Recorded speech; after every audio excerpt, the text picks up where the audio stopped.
Chapter 18. I jumped the last 3 stairs and threw back the door. As I did, a gust of icy wind rushed into the house.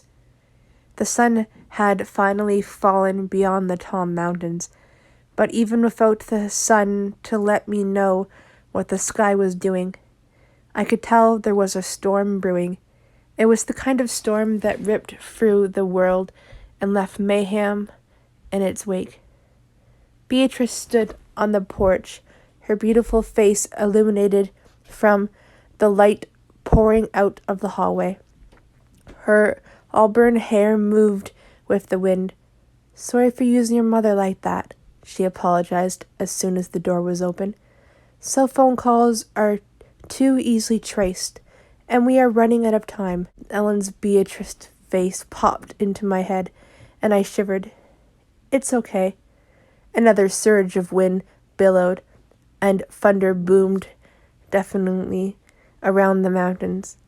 "Is this natural, or is Margaret is creating cover for us to distract the others and throw them off our trail, which is why we must hurry and help the girl. She will not last long in this weather." "All right," I said. "What's the plan?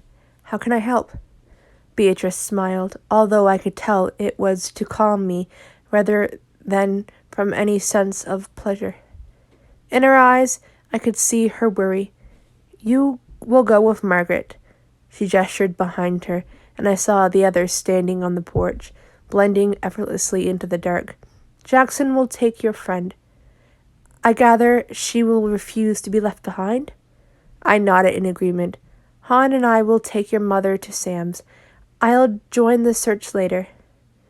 "Where should we start looking for the girl? Have you got the bridges narrowed down?" I asked Alex as she reached the hallway, her steps slower than mine had been.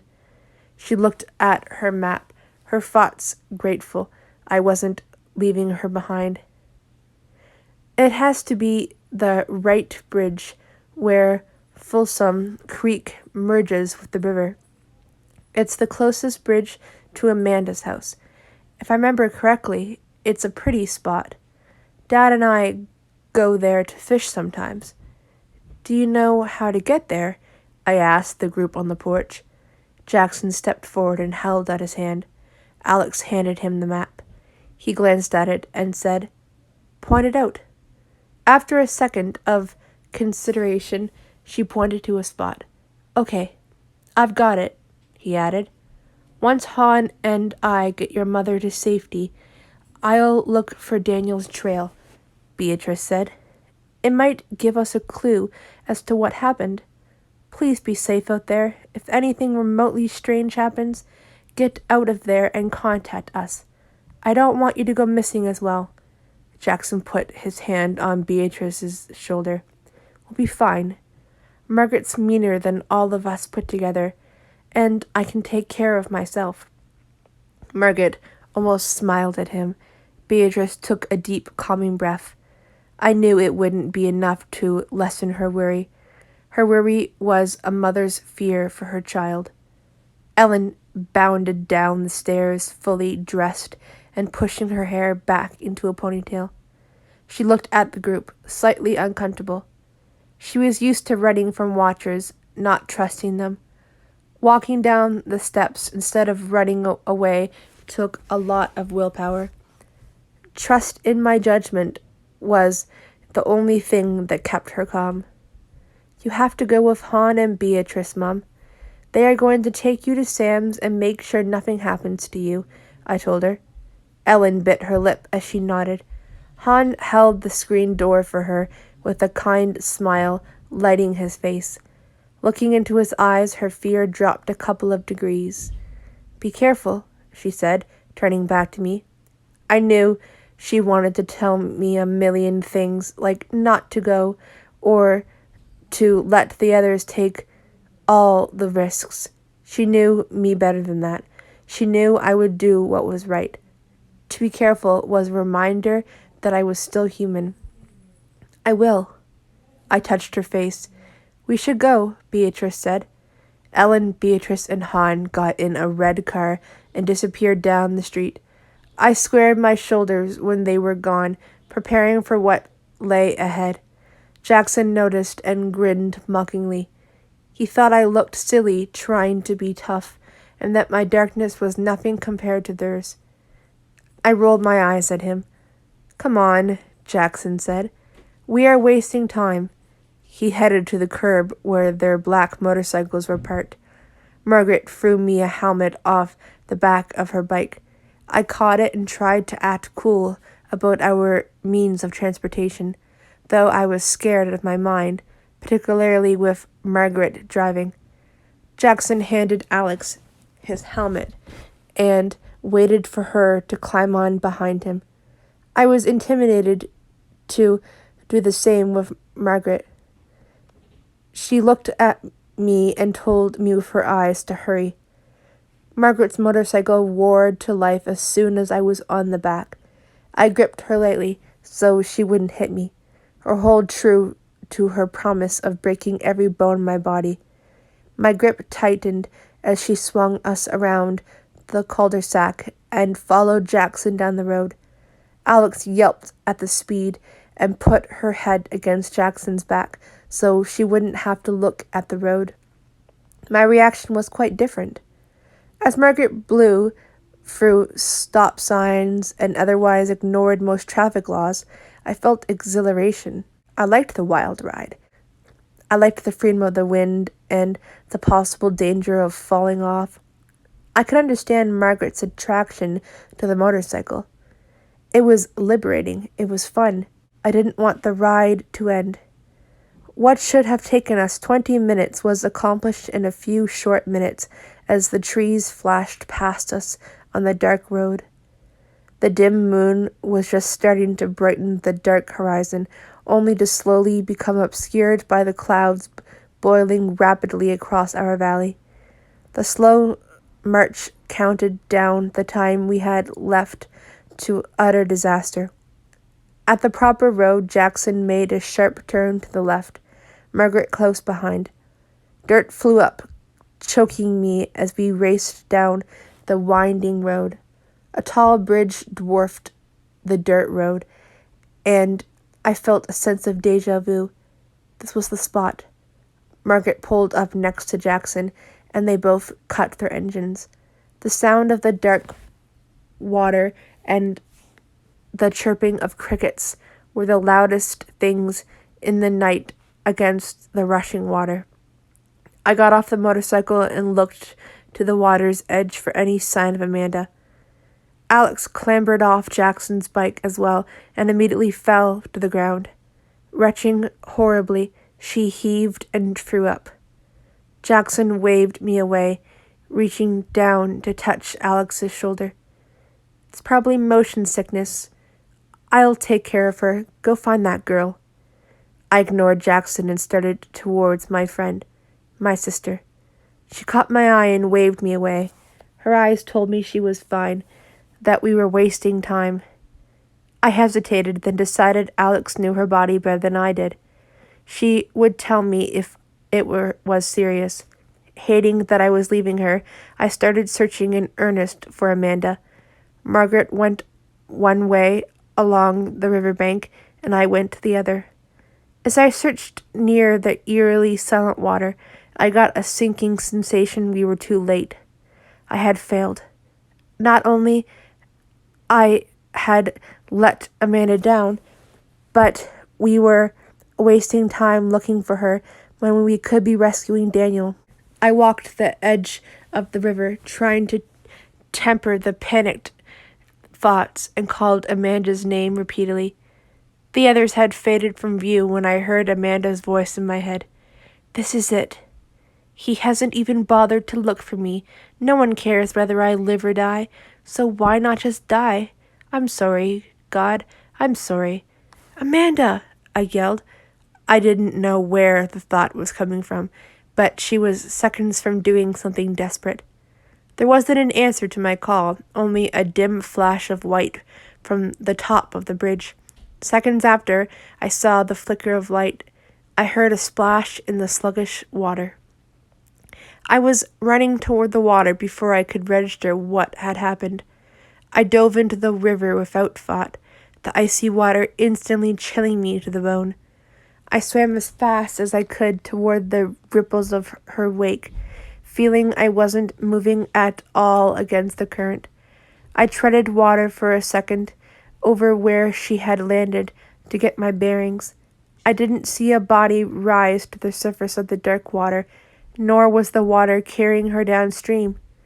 That meant she was still under the water, sucking in a ragged, emotionally charged breath. I dove down. I cut down through the water as quickly as I could, my eyes stinging from the cold. The water was murky and deep, deeper than I had thought. I couldn't see more than 2 feet in front of me. If she had moved downstream, I would never find her in the murk. Luckily, she hadn't. A dim shape appeared below me in the water, materializing in front of me in a mirage of surreal, absolute reality. I swam closer and saw Amanda floating like a rag doll in the brutal current. Her pale skin and dark hair drifted eerily around her face in time to the water rushing past. Her body was immune to the current. She hadn't moved as far as I had feared. I sliced through the water and grabbed the arm that floated uselessly above her head, eager to get her back to air. I tugged as hard as I could, but she only moved a millimeter, if that. Something was wrong. I tugged again, and a large rock fell out of her pocket.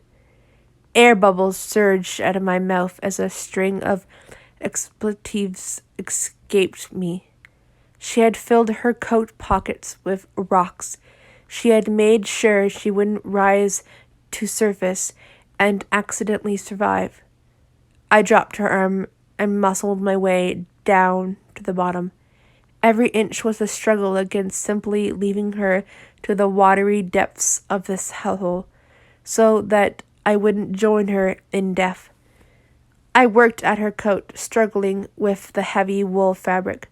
Her pale face kept drawing my eyes. Was she already dead?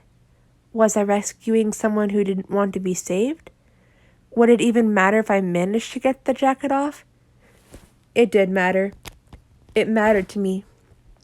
A burst of energy flooded through me at the thought, giving me strength. With a final heave, I pulled off her jacket. She rose slightly in the current and started drifting downstream. I grabbed her around the waist and kicked my way back to the surface. My chest was tight, my lungs burning with the need for air. Dim moonlight danced on the surface of the water, teasing me with the distance I had to go. Would I make it? I kicked harder. Seconds passed, then more seconds. Was I close? Would this be the way my adventures ended? We broke the surface just as sadness at dying started to take root in my stomach. I gasped for air and pulled Amanda's head above the water. She didn't react to the air. I looked around for land, knowing I had to work fast to get her breathing again. I couldn't see the bridge anymore. Thick trees obscured the road I had been following, every bone in my body hurting from the cold. I swam toward the shore. It only took me moments, but between Amanda's dead weight, my cold fear, the river, and the dark clouds closing in overhead, it felt like an eternity.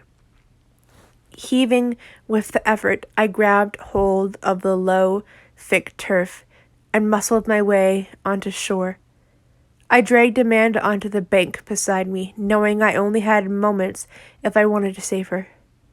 I started pushing on her chest in time to what her normal breathing should be, and hoped that if fate did exist, it was my destiny to save her. Water gushed out of her mouth in response to my touch. Her eyelids fluttered uselessly.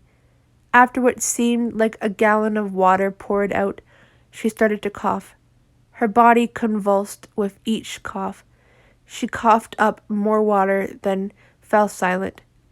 I bent down and listened for breathing. It was rough but even. She was alive. I looked around for something to cover her with. All I had on me were wet clothes, which wouldn't do much beyond making her wetter.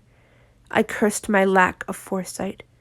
Not knowing what else to do, I pulled Amanda into my arms. I wasn't much above hypothermia myself, but I had to do something to warm her. I listened hard for any thoughts, trying to make sure she hadn't suffered brain damage. Her thoughts were sluggish and ill-formed, but logical. She was okay as a person could be after such an ordeal. We sat on that brush-covered bank for several minutes, listening to the sound of water sloshing past. Amanda's mind tried to understand what had happened and why she wasn't dead. Her thoughts boiled with overwhelming primal emotions and fears. My thoughts were focused on trying to locate the others. Had they abandoned us to search for Daniel? Amanda's eyelids fluttered, her wet face contorting with pain and sadness. A thought overrode all her emotions, and she found the words. "Daddy?" she whispered in a scratchy voice, her eyes still closed. "No, it's Claire." She started crying, and I knew she had hoped her father had loved her enough to come find her. It was the one thing she had been clinging to all day. He would know she had come here. This had been their place. He had brought her here as a child and talked to her on that bridge. She had jumped off, but her father had stopped caring. That thought hurt her deeply. I held her tighter. As waves of empathy poured through my body for her, I wondered again where my reinforcements were. It didn't make sense. They would never just leave us, even if they found Daniel, not like this. So why weren't they here helping me? Or at least making sure I hadn't died? Come to think of it, why hadn't they helped me when I was in the river? They would have seen and heard Amanda fall better than I did. Unless... My, I am disappointed. I thought you would be much harder to catch than this. They were making such a game of it, too. To think the old man's plan actually worked. I looked up at the new voice, fear pounding in my veins. The voice was familiar in a way that made my skin crawl. Where I had never seen the woman's face before, her black eyes, her deadly nature, and certainly her voice, were as familiar as my nightmares. It was Lady Cassandra, the seeker who had searched for me for 2 years. Her blonde hair rippled in the wind that was pushing the storm along. Her face, which was round and girlish, was lifted in bleak amusement. As I stared into her midnight eyes, the rain started. "No more water," Amanda said, half delirious. Her eyes opened briefly, then she passed out again. "What do you want?" I asked more bravely than I felt. I refused to look away from those eyes that eloquently spoke of death. The woman laughed, causing the hairs on my neck to rise in alarm. There was no helping that response. Her laugh signaled that horrible things were coming my way. "You, of course. That's why I've been on this stupid mission for so long and dealt with so many lesser beings. You have something we want. Well, that Marcus wants. I will get it for him. Where are Daniel and the others?" I shifted Amanda in my arms protectively. "I swear if you've hurt them..." "Oh, that's sweet. You are threatening me." She leaned forward. "You've got spunk. I like that. It'll make breaking you more fun." I stared at her and swallowed hard. What did she mean? A clap of thunder shook the earth and lightning flashed across the sky. Cassandra looked behind her, worried. She turned back to me and looked over the water, her round face contorted with concentration. Then she smirked and straightened. Now, be a good little girl and come with me. If you don't, I'll make sure your friend dies. If I leave her here, she'll die anyway. That's a risk you are just going to have to take. Cassandra shrugged indifferently. Deaf now or deaf later. What does it matter anyway? They are all weak, useless things. Death is merciful for them. I resisted the urge to get up and offer her my hand in the form of a fist to the nose. She was beyond evil.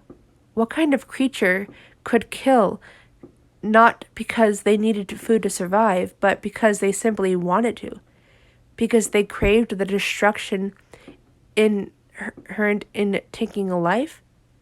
I glared at her. Her threat was serious, and I hated her for it.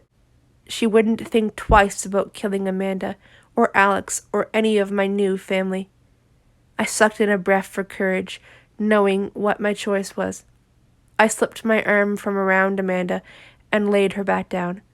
Water poured down my face and splashed onto hers, but she didn't react to it at all. Just let her live, I pleaded silently. Cassandra, her face triumph, dragged me to my feet and marched me through the leaves. Beyond the foliage, an SUV waited on the same dirt road Margaret and Jackson had parked on. Though I didn't see them anywhere, without any preamble, she threw me in the back. Rough metal dug into my skin as I landed in a cage used to transport animals. Cassandra grinned as she locked the latch. Stay, she told me. She hurried to the driver's side. The wheels spun a little from the mud as she punched the gas, but it was nothing to the all-Terran monster. The vehicle rocked over the thick underbrush and brutal rocks as she cut off-road. My head knocked into the steel repeatedly with every bump.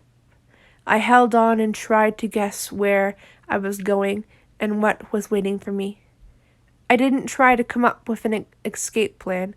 I had no intention of escaping. It was clear what I had to do. I had to deal with this now and stop the chasing, stop the fear. As I traveled to the unknown, I went back to wondering if everyone else was okay and what had happened to them. Would I see them again? Would my sacrifice mean anything?